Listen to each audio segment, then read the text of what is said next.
So, so this entire film consists of a series of conversations that take place mostly at different diners and coffee shops,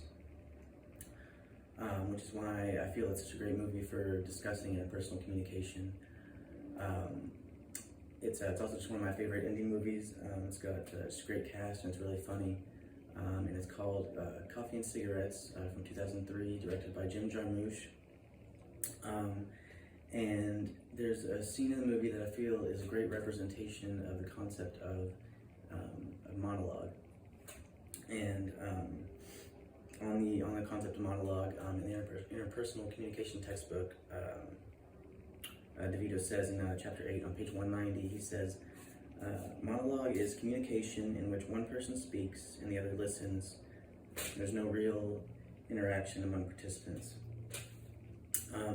Basically, monologue is just, it's one person just monopolizing the conversation, just totally taking over and not showing much concern for what the other person has to say or what they think. And in an article, in a 1987 article of the University of Toronto Quarterly, John Fraser makes an interesting point on page 419. He says that about the monologue is that they know what they want and they communicate it with full intentionality. He basically says that when monologuing, the person, they know exactly where they're going from the beginning, and from that point they're just, driving straight to that specific destination. And what you lose out on that, as compared to with dialogue, you have this balanced back and forth where you potentially have these, ever-branching directions that the conversation can go, and you don't really have that with monologue. So in this scene from the movie Coffee and Cigarettes, we have Steve Buscemi plays a waiter who's sort of pestering the set of twins at this Memphis diner. And I'm going to go ahead and play the scene. You know that Elvis Presley's got a twin brother?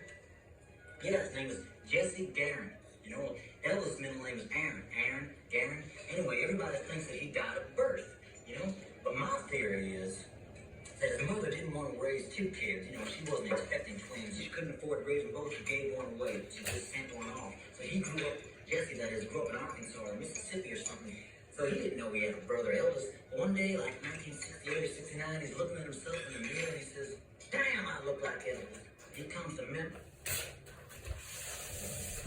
So in the scene, we see the waiter go off on his tangent on Elvis's supposed twin brother.